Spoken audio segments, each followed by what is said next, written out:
Utopia in the Jungle, Jesuit Missions of the Guarani, San Ignacio Miní, in Argentina.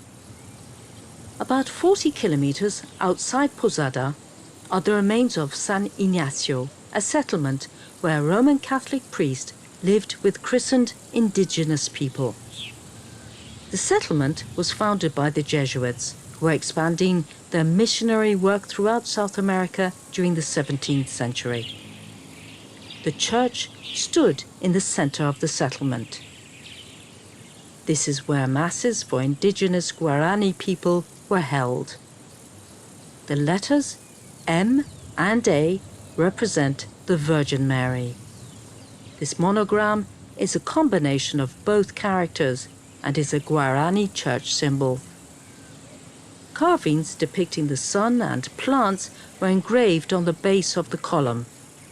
The Jesuits incorporated indigenous influences into church architecture. The angels are holding a Spanish national flag with the right hand and maize, a staple foodstuff, for the Guaranis in the left. Jesuits sought to coexist with the local people in harmony.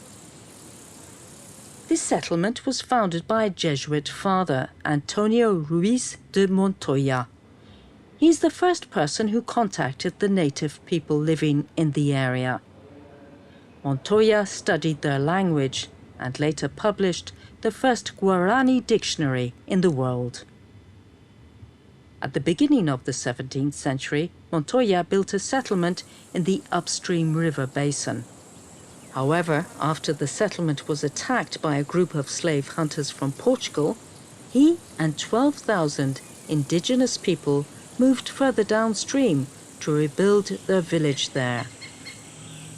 About half of the settlement consists of houses for indigenous people. Some 4,000 people who survived the raids lived here. People observed their faith and were self-sufficient.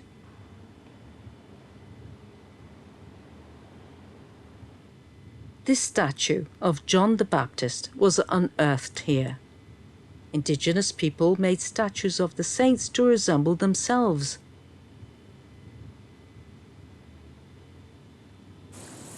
The indigenous people enjoyed a quiet Christian way of life here for some 150 years.